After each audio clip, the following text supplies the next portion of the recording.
it was Evan. Oh. Yeah, he was texting me a little bit ago, too. All right.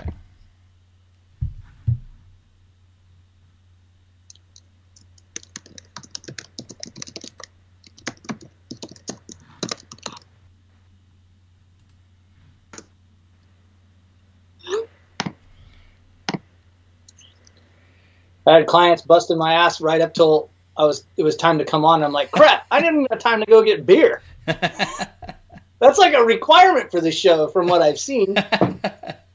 Right? It's been a pretty yeah, people have alcohol. There's been a lot of drinking on this show. Let's just say that. So, we are live. Everyone, I have Erick Bryner here with me tonight. He had to download Skype. I feel like every week that I do this, I have to kind of go through everything again and make sure I'm doing it right. But we're then here. Guys think they know everything, and then they're the ones downloading the app at the last second.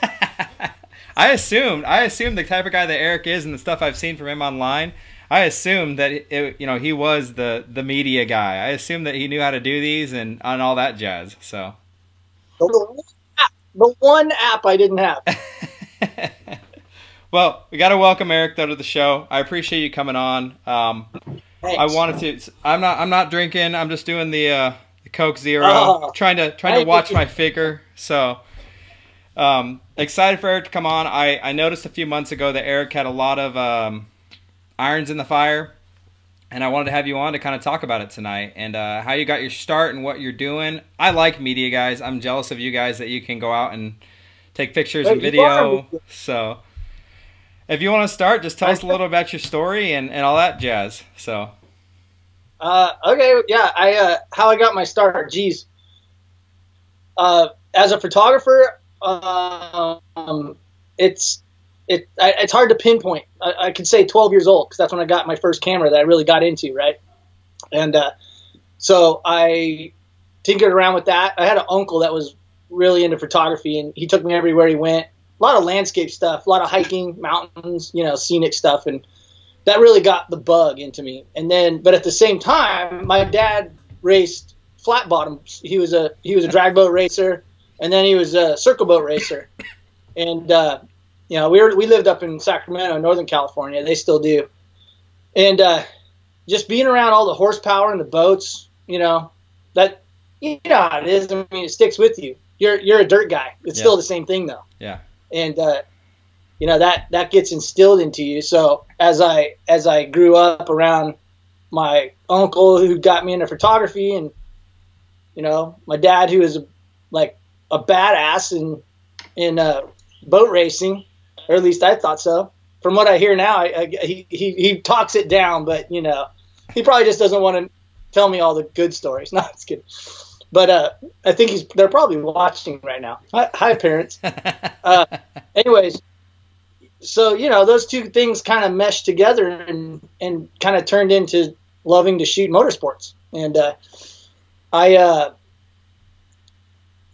photography is a fickle thing, and then as digital came about, it really changed the face of photography. And I used to shoot on film and I actually was brave or stupid enough to shoot weddings and model portfolios and things like that. And then I had a big idea back in the early 90s of starting a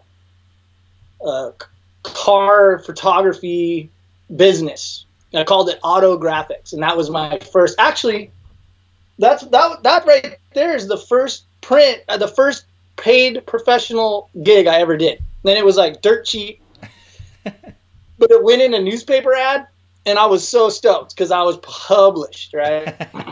And but as photography changed, I kind of gave up on it for a while. I moved to Southern California and went to design school, and that's what I do for a living now. Is my day job is actually I'm a graphic designer, art director.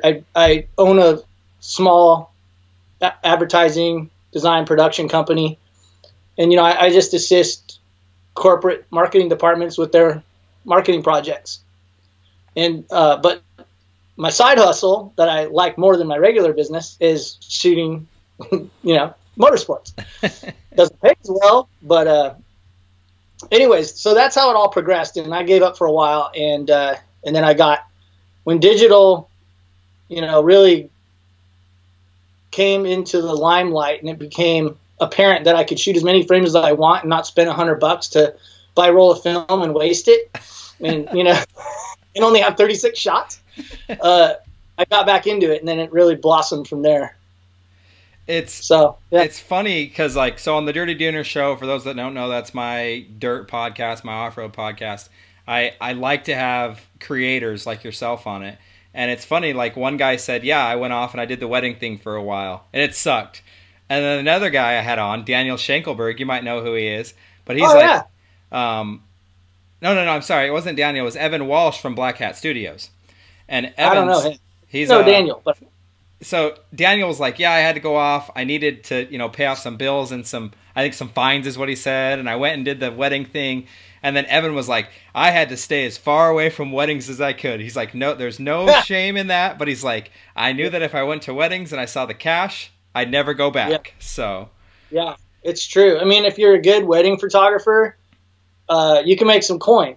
And unfortunately, I hate doing it. I don't know if you've ever had to deal with a bride on their wedding day, and what's worse than that is their parents.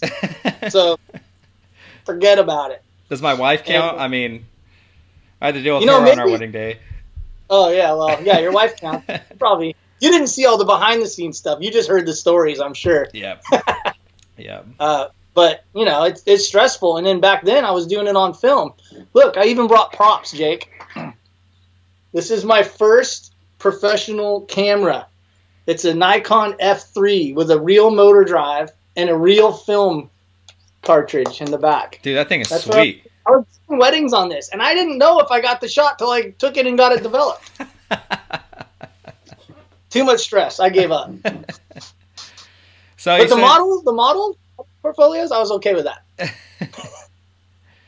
So you said that you kind of gave up on it a while, and then, when digital came back around, digital's kind of what gave you that you wanted to do it again.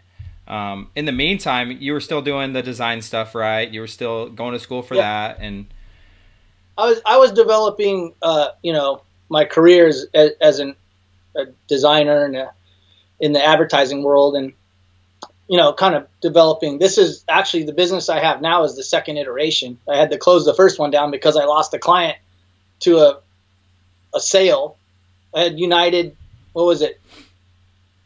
Pacific Care Health got bought by United Health, and I lost like $200,000 in business overnight, and I couldn't recover. So that one got shut down. So now I'm kind of just lean and mean, one-man show, no office, no people. And I like that in a lot of ways because it offers me the flexibility to do what I'm doing, this side hustle that I love so much.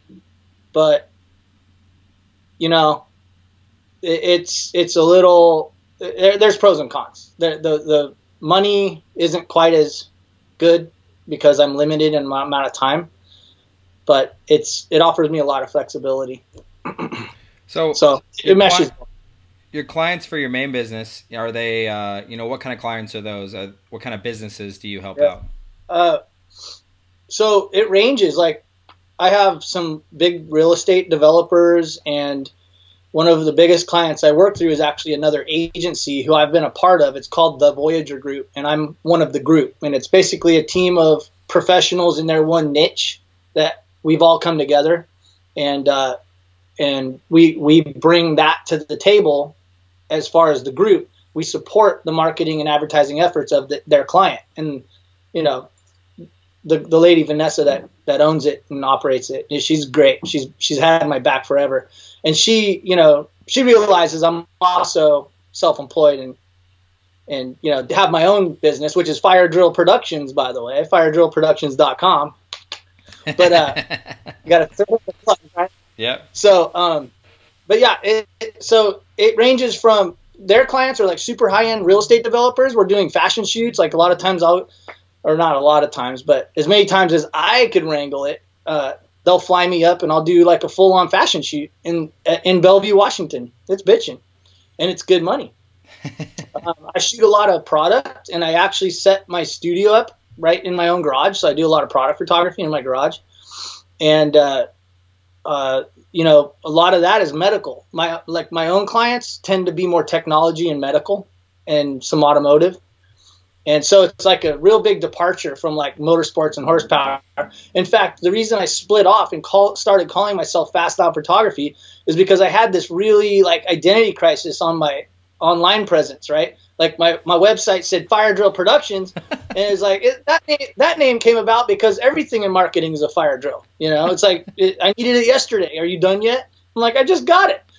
But they would go to my website, and I'd have all these motorsport pictures, and they're like, "What the hell is this guy doing?" You know, I want a good graphic designer to help me design a medical brochure. You know, so. Anyways, I split it off into Fast Style Photography and made a separate website, faststylephotography.com. Oh, how am I doing on my plugs?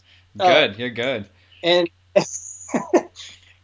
and then, you know, I think things have gotten a little more clear about what I do. But now it's become like one side doesn't know, one customer segment doesn't know what the other customer segment is doing.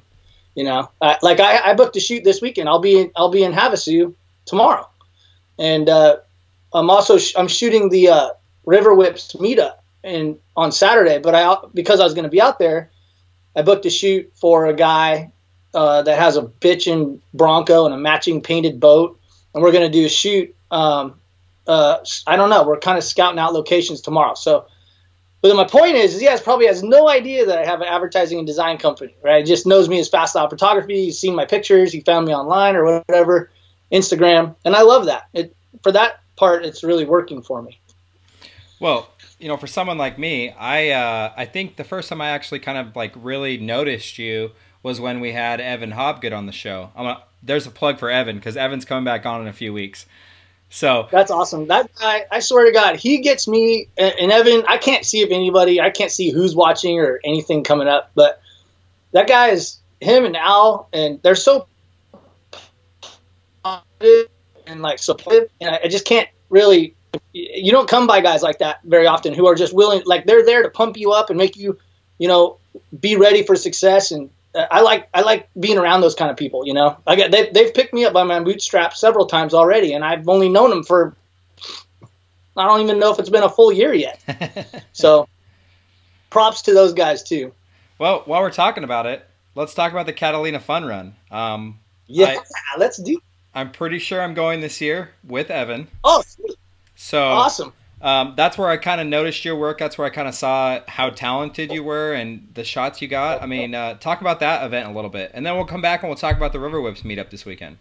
Yeah, sure. So the Catalina Fun Run, you know, I think you can't talk about the beginning of it without talking about Ray Lee. It was Speedboat Magazine, because he's the one that actually kind of spearheaded it years ago before the you know, what is it called, not the Great Recession, and but he had developed it with a bunch of the Scope guys that are here in you know, Orange County area, and they were going out, they'd do that run, and but when the crash came, it all kind of disappeared. Boating for the most part just disappeared in Orange County on the coast of California. And it's kind of crazy because we have the most amazing waterways right here, at least where I live, right in my own backyard. You know, I live a stone's throw from the beach, and I'm about, I don't know, as the crow flies, maybe 3 or 4 miles from Laguna Beach. In either direction is 15 minutes to Dana Point or Newport Beach, and a little bit of a drive to Long Beach. And there's so much good boating right here in our backyard. And that was when I moved here 25 years ago. This was like my ultimate goal, right? Like, because I grew up around boats, I wanted to be a part of it, and it's taken me a long time. But you know, I've met a lot of amazing people. And anyways, long story short, once the crash hit in boating, and that run kind of stopped, right? And back in I think it was 15 or maybe 16, Ray and Chris Kameyer got together and started it back up, and it was called the Lavycraft Catalina Fun Run. You know, Chris Kameyer is one of the owners of Lavycraft, so it was a little sponsor event that they put together for themselves. And it was a blast. And I invited myself. I called Ray and I'm like, hey, I'll do all the photography for free. Just let me go. I want to be on it. So he let me come, and I had a great time. I rode out on a Levy Craft 29 New Era, really nice boat, handled the big water really well. And nobody paid me for that plug, by the way. But I had such a great time. And then, so the next year rolls around, and Levy Craft was too busy, economy's doing well. People are ordering a lot of boats, and they also do a lot of off-road stuff. I think you probably know that, right? Yeah. They do the panels, body panels. And so that nobody was interested in bringing it back again for the next year. I think that was 2016. So a friend of mine, Corey, that was on it, he was on the Fun Run both years. He's like, he knew I was shooting it and was working with Ray. He said, is there a reason why we can't just do it? And I'm like, I don't think so. So we started planning it, and the first year was pretty small, about the same size as probably the Levy Craft one. And the second year, last year, was, I'm losing track. Maybe that was the third year. But it grew, and we got a lot of positive feedback. But last year we had bad weather. So the biggest thing that was all over the internet was like these crazy shots we were getting from the chopper, and freaking like launching. There was just huge errors and all the stories that went with it. It wasn't ideal weather, and I think we had like 8 guys turn back. One guy blew out his transom and almost sank. I saw that picture. Yeah. So maybe we shouldn't have gone. I don't know. But, we thought, okay, well, we should have a helicopter. That'll be great. And how do we pay for it? Well, let's sell some T-shirts. And somehow we were able to – I designed the T-shirts, being a graphic designer. And so I designed them myself, and we put them up for sale. We sold enough T-shirts to pay for a helicopter. And so we're like, we're not going to not do it. So, all the brave guys went over, and we had a blast. And so that's kind of that was the evolution of it. It all started with Ray Lee, though. But, I'm kind of proud of the fact that Corey and I, and also my buddy Darren with OC Photographics, he's been a part of helping out and getting it, developing each year, working with the T-shirts and sponsors and things like that. So Corey, he's a tech guy, and him and I are actually working on a new website right now. We were trying to get it live before I went on tonight so I could plug it and get people over there, but it's a little too much to do right now. So it's coming along. We've already got a lot of people registered, or at least committed on Facebook, whatever that means, to go. But it's already growing pretty well. I got some messages today from some of my Sacramento friends where I grew up. They're going to come down. They got some boats, and so it should be a good turn. I feel like with the thanks for asking. June 15th, Catalina Fun Run. We will be there, but I feel like last year, like there was a lot of hype, or not hype, but there was kind of like a lot of talk about how the weather was bad. But for sure that it wouldn't have gotten the good publicity that it got without the helicopter shots. Like that was like for me, it's like that old adage: any publicity is good publicity, right? Yeah. In fact, I tell Greg that because he gets, I don't know, there's some guy that has a serious hard on for Greg on these offshore powerboat memes. I don't know what's going on with that, but it's to the point of absurd. Anyways, I tell him all the time, just run with it, dude. You're getting your name's out there. You're getting the publicity. It's good or bad. It's publicity. Yeah. But that's true. The pictures, because of how dramatic they were and the amount of air and the high big top, and I think Darren, he was in the helicopter too. I think he even caught one with a dolphin jumping out in front of Chris's Spectre. That's crazy. But it was crazy. And then the best part was, for everyone that made it to the island, and we had rooms booked and we spent the night, it was just nothing but big fish stories the rest of the evening. Big cave stories. One of the questions, let me see, I'm looking for this question. One of the questions was, I want to know how much, and I'm sure this is from Corey, I want to know how much fun Erick had overnight at the fun run. Yeah, a little too much fun. I barely made it ride back. Note to self this year. I know that's Corey, or that's either Corey or Chris, because Christopher Hills was giving me a lot of shit too. I was a little hungover. That was from the Catalina Fun Run page. Bouncing back on the website thing, I think that's an excuse for Corey to come on the show before the Catalina Fun Run. So yeah, that'll be fun. I'll sit behind the keyboard. Let's talk a little about the River Wisp meetup. I know they did it last year. Yeah, it's coming up this weekend. Third year. Yeah. Mm-hmm. I know it's always a good time, a fun spring event for people to get together and talk and see each other before the summer starts. Greg's been on the podcast. Greg's running the River Wisp magazine. What do people that are going to go out to the River Wisp meetup have to look forward to this weekend? Well, to be honest, this will be my first one. So, but from what I'm told, I should plan on not being able to wake up early on Sunday. We'll see how that goes. But I think Greg told me there's going to be about 150 boats ish. He posted a cool shot today of a guy towing from Colorado. I don't know if you guys saw that, but he parked next to a snowbank and it was probably about 20 feet high. So clearly there's commitment going on here.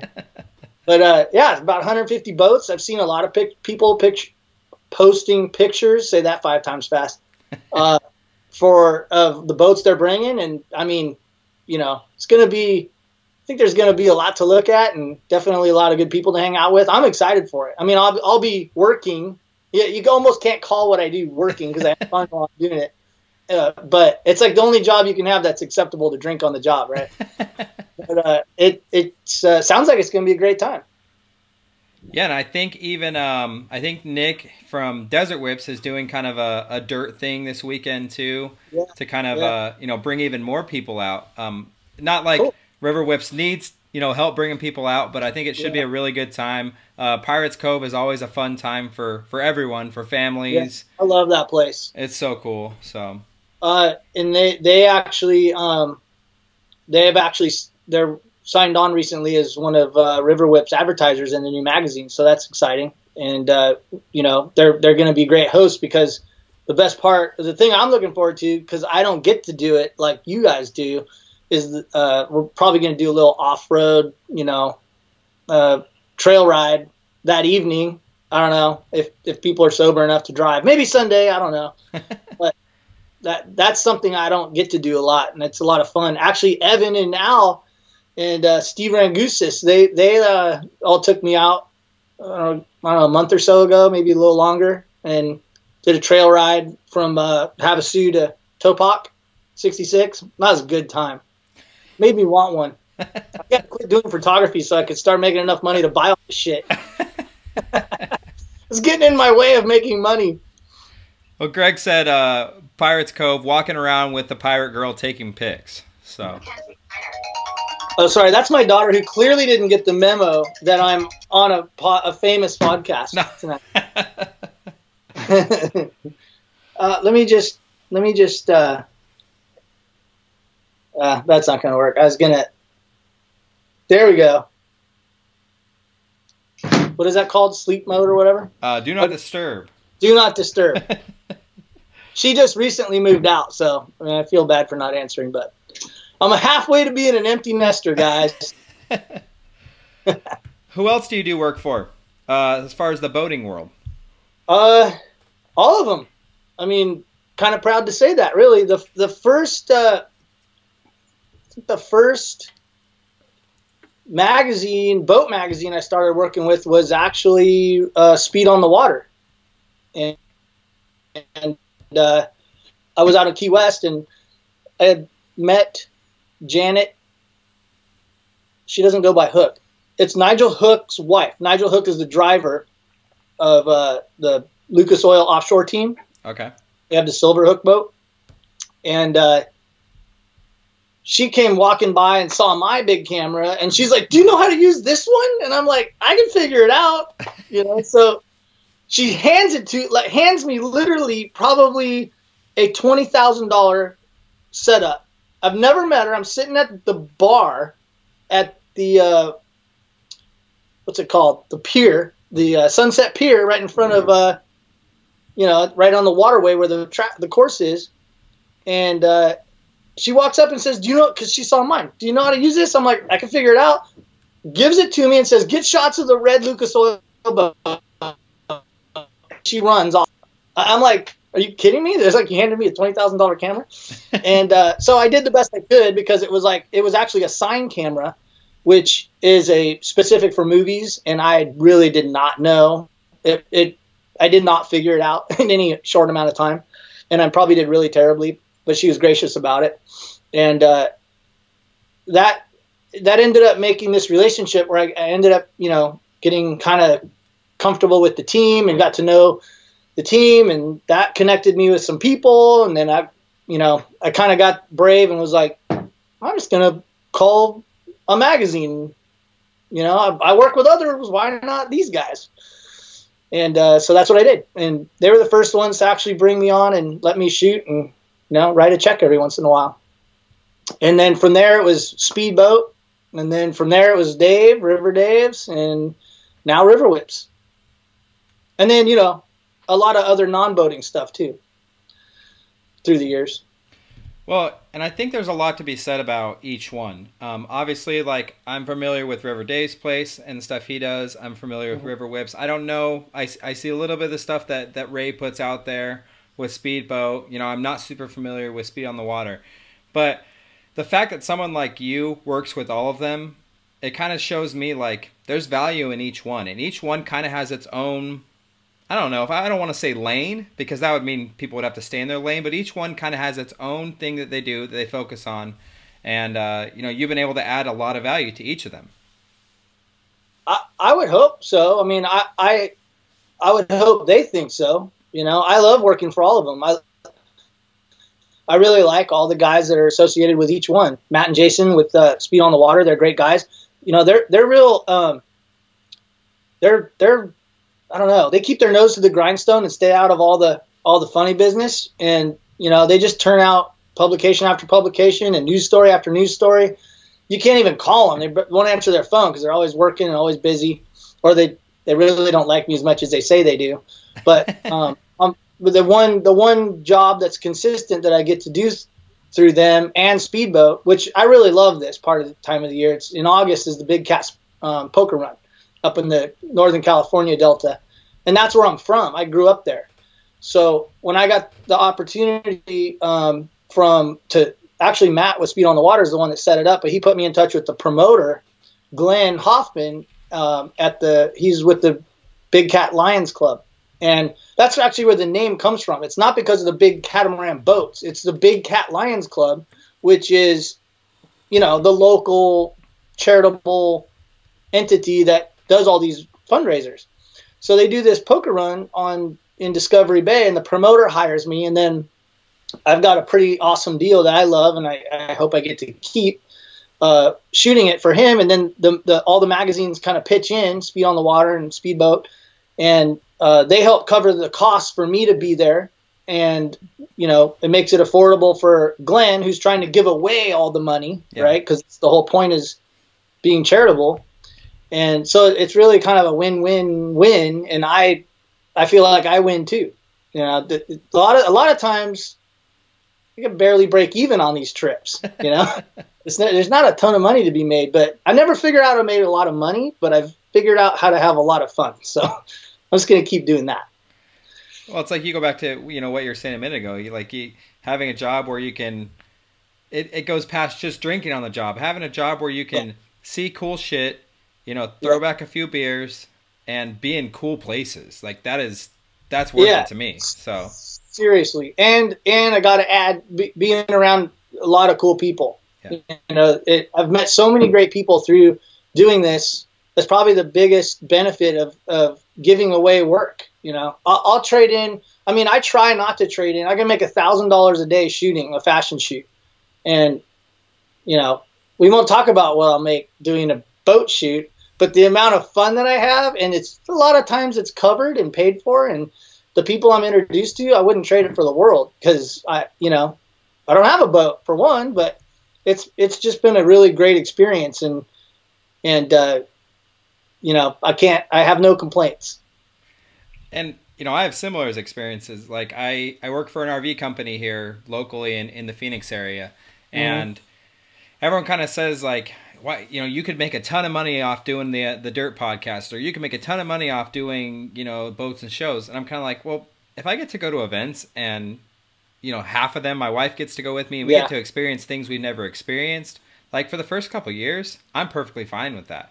I mean, I've gone on 4 dune trips this season that I haven't had to pay for anything. That's so worth it to me, just to be able to make experiences and, not have to come $500 to $1,000 times each trip out of my own pocket. So right. And there's an intrinsic value in that. And, you're getting these experiences that you'd otherwise be paying for. And if somebody's willing to help you out and you do break even, it's a total win. Yeah. If I wasn't doing it, I'd be sitting behind the scenes online watching everybody do it, eating my heart out because I wish I was doing it. So I always try to remember that when I'm like, I can't afford to do this anymore. And I'm like, what, are you crazy? I get to go fly in a helicopter in a couple days, like fly on boats, and like I'm just fine losing a little bit of money. But to that point, things I've been trying to do, and this is another shameless plug, but I am in marketing, so bear with me.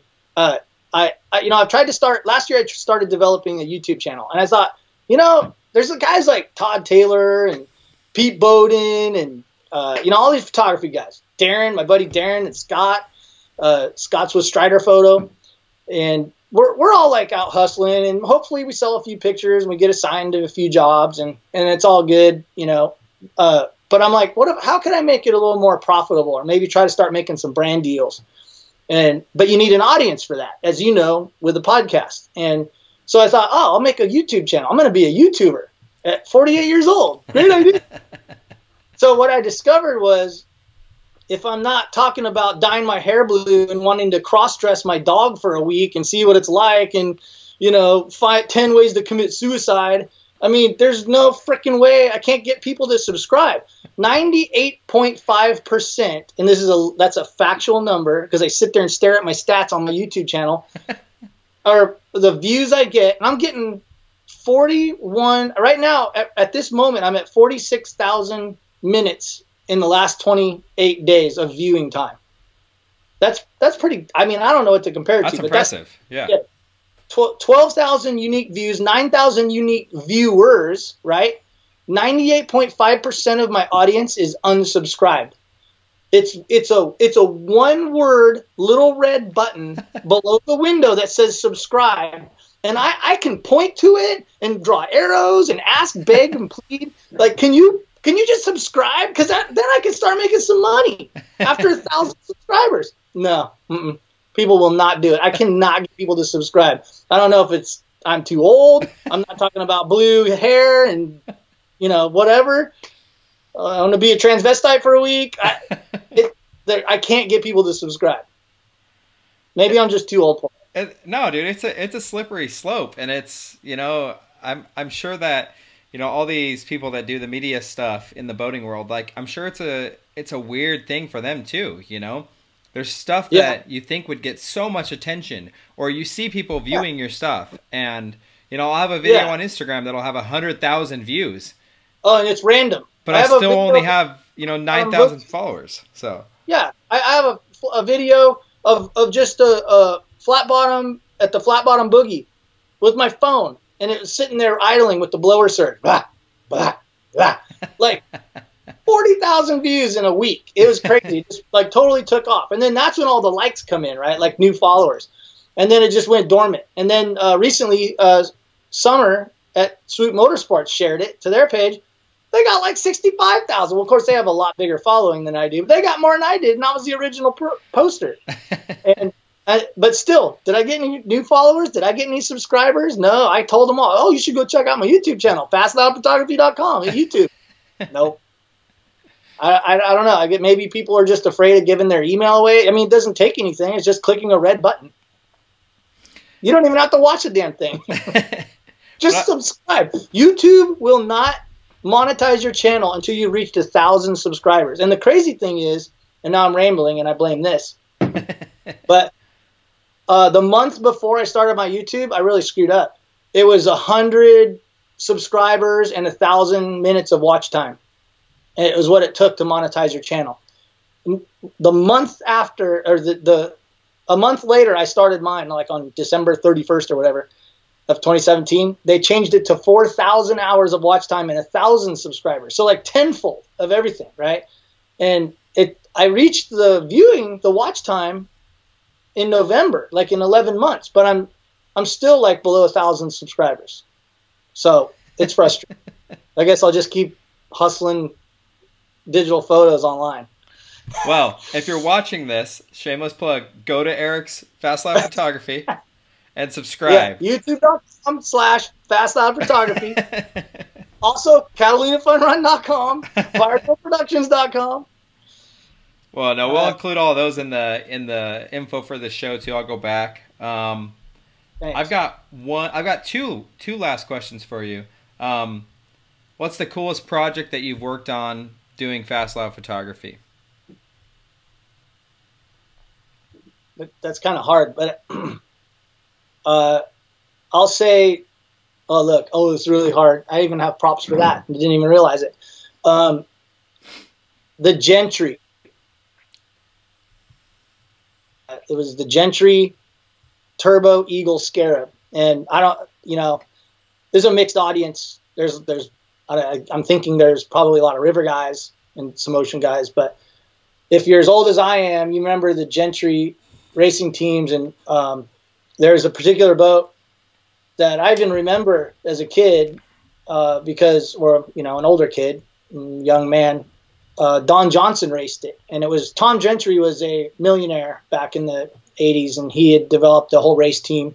He's a real estate developer, and this boat that he raced was the Turbo Eagle Scarab, and it has actually won the 1988 World Championship. I think it was Key West, and Don Johnson was the driver. Because of my advice, he's so enamored with the sport because he got introduced to offshore boats. He actually fell in love with it, and then he started driving them. Then he started racing them. So in 1988, Scarab, which was still building offshore boats at the time, obviously that was their heyday, they actually leased the boat from Tom Gentry because he had built it for an endurance race from Miami to New York. And then he didn't ever race that boat after that. The Scarab leased it from Tom Gentry, put Don Johnson and I'm drawing a blank on the throttle man's name, but you can read it in the July issue of Speedboat magazine because that's why it's the coolest project I got to work on. It ended up on the cover.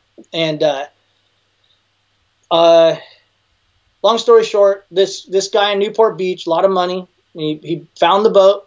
He'd always wanted to find it. He found it. He bought it, and he put about $500,000 into restoring it. And it was beautiful. It was almost better than new. I mean, I don't know how you could do that. Even down to the original Gentry motors that he was building, some of the earliest turbo motors that had been built at the time.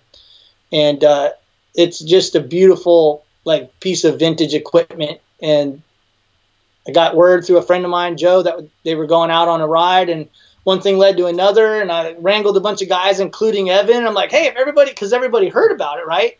And they're like, let's go run with the Gentry.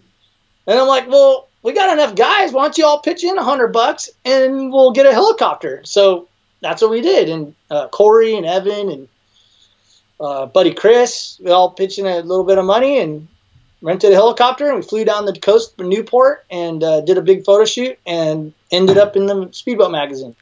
So, and then I got to write the whole article because I got so close to the story. I ended up writing the whole feature. So it was really one of my proudest achievements in my side hustle. That's super cool though. I mean, I think that's actually probably the picture of how I noticed you was, yep. That's it. One of my props. That's a pretty damn good prop. So Yeah, I'm super proud of it. I've actually been meaning to order a big print for my office, but my daughter wouldn't move out fast enough, so I haven't done that yet. Now I got some wall room. Well, you answered my other question too, because my question was, your favorite boat you've shot and your favorite project. So it was a 2-for-1 on that one. That's gotta be it. Just because, I remember getting my dad's powerboat magazines when I was a kid, and I'd sit there and look through them, and just be like, God, how'd they get that shot? Boats flying 10, 20 feet out of the water, it seemed like. And I was just so mesmerized. And so to have it all come around and then get to shoot one of the boats I was probably seeing in those vintage 70s and 80s powerboat magazines my dad had laying around, for me, it was like a full circle thing. Yeah. Dave Johnson wants to know, Dave Johnson said, ask him what's wrong with the photo. Yeah, that there's a story behind that, actually. It was one of those things where you think about it, because there's so much going on, but they're all wearing helmets, but no life jackets.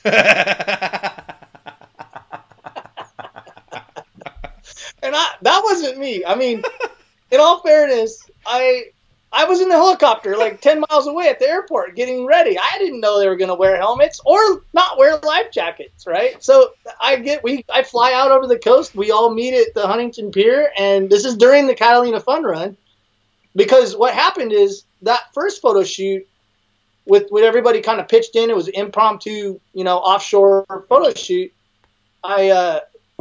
I got a lot of great shots, but I didn't get a cover shot. It wasn't the right perspective. It wasn't the right angle. So when I talked to Ray Lee at Speedboat, he's like, well, they're running the Catalina Fun Run, so try to get a good vertical shot, and we'll use that for the cover.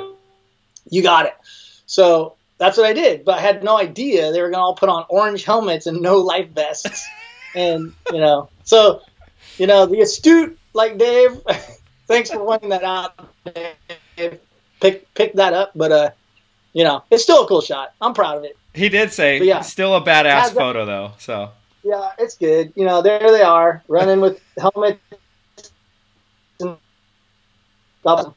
That's Joe Fetchel in the back, and Alicia and Dan on the sides from Team Archer Marine out of Costa Mesa. They're the ones that rebuilt that boat. It's amazing. If you ever get a chance to see it, I mean, stop and take some time to look at the detail. It's phenomenal. Is that one going to be at the Catalina Fun Run again this year? I shouldn't say that. We're hoping and kind of assuming. The owner, who I'd say his name, but he likes to keep things a little on the DL, and I don't blame him. But he had a good time, and we're hoping he shows up again. I think he will.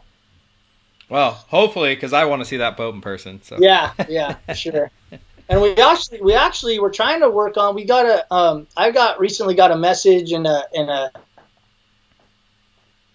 Mungle with the Gone Again offshore race team. He has the white and fluorescent orange skater. I know you're not that much of a boat guy, so I know which one you're talking about, though. Yeah, and he's a really nice guy, and he has expressed interest several times about coming out, but from what it sounds like, he's trying to talk his wife into buying a center console to do the trip. So we'll see how that. But it would be bitching to have one of those skaters on the trip. I think that would put Catalina Fun Run on the map. That'd be really cool. Yeah. Are you guys doing a helicopter again for Catalina this year? That's the goal. We're actually working on shirt designs right now, and we've already got some sponsors signed up. I didn't talk to Corey about whether we want to say who that is, but we'll just say they're a very large boat builder based out of your neck of the woods. Cool. So yeah, I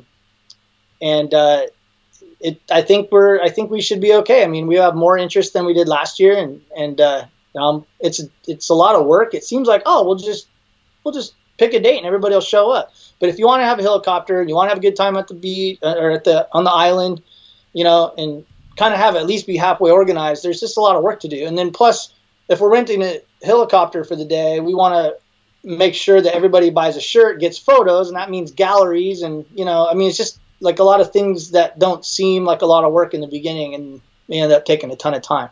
But it's worth it. Again, and it's not a for-profit thing. You know, it's like literally, if we break even, we'll be stoked. Yeah. Well, I'm definitely excited. I'm excited that you're coming. Evan invited us a few weeks ago on his boat, and I kind of said, look, dude, like I don't want to be that guy, but he invited us, and we're super excited. I've never been on the ocean in a fast boat, so I think I'm probably gonna shit my pants, but that's all right. So yeah, maybe it depends. I mean, Evan's a good boat driver, so I went with him across the channel in his 28 profile, the Hick Life boat. I was probably, if I was gonna be scared, that would have been the day. But yeah, he was a good driver. I wasn't worried. But I mean, I don't know if you remember that boat. Huge ass, blown motor, barely could hold enough gas to get to the island and back, because the big ass motor is just sucking fuel like nobody's business. barely made it back to the island, but it was a good ride. It was fun. So yeah, you should have a great time. I'm stoked that you're coming. Yeah, I'm excited to meet, a lot of people that have been watching the show, including you. I'm excited to, do some ocean boating and just experience this cool little event that you guys have put back together. I know, Ray kind of got it off the ground, but I'm glad you mentioned that, because that's really why Corey and I and Darren wanted to make sure it didn't die, because we have this, and you'll see this when you come out in June. We have what is almost equivalent to like the Italian Riviera sitting 26 miles off of the California coast. Yep. And yeah, it's a little exclusive. You can take a shuttle, for $60-70 and get out there. But to take your own boat, a fast boat out there and anchor it right out in front of one of the best bars in California, because you're looking back at California. And I mean, they've got the DJ going, and it's tropical, and it's a whole different experience than, I think, a lot of lake guys. People are really afraid to put their boats in the saltwater. And I know I don't have a boat. I can't talk like, I don't mean to talk like I know everything about that. But the marinas wouldn't be full of boats with waiting lists for slips if saltwater was going to destroy your boat on one trip. It's just not how it works. So, we're hoping to, just bring awareness to what great boating we have right here in Southern California from here, even without going to Catalina. A lot of times, Chris Mataloni and Corey Vodvarka and a bunch of other guys, we'll just go bar hopping from Long Beach to Newport, Dana Point, and we got amazing boating right here in our backyard. So it's a shame. It would be a shame to not take advantage of it. And I really respect those guys, my friends, who are willing to dip their boats in salt water and spend the extra time cleaning them out, Yeah, for sure. So, yeah, it's fun. I can't wait for you to be here. It's going to be cool. Well, man, I appreciate you. Talk about it. Thanks for talking about it. Thanks for talking about, all your experiences. Thanks for coming on the show, man. I appreciate it. And I appreciate it. It was fun. Thank you very much for having me. It was fun. Yeah, so. I hope everybody else thought so. I think so. So this week, Erick Bryner, Fast Live Photography. Next week, we're going to do kind of like a product spotlight. I'm going to announce this really quick. Someone that's going to be in the River Whips booth, in River Dave's place booth at Desert Storm. Whatever. I didn't hear it. Dave can suck it. Dave, he said it, not me. No, I'm just kidding. Okay, so wait, say that again. The River Dave's booth is going to have a special product? A special product called Naughty Shine. Guy that's local here in Phoenix. Met Dave at the Billy B show a few months ago. And the product's really, really a cool product. I went and bought some today. So we're going to do that next week from Wolf Water Sports, the local Mastercraft dealer here in Phoenix. So cool. Right on. Thanks for coming on, man. Well, appreciate it. Yeah, appreciate it. Thanks for having me. And look forward to seeing everybody this weekend at the River Whips meetup. Absolutely. You should come too. Possibly. All right. Take care, guys. Thank you.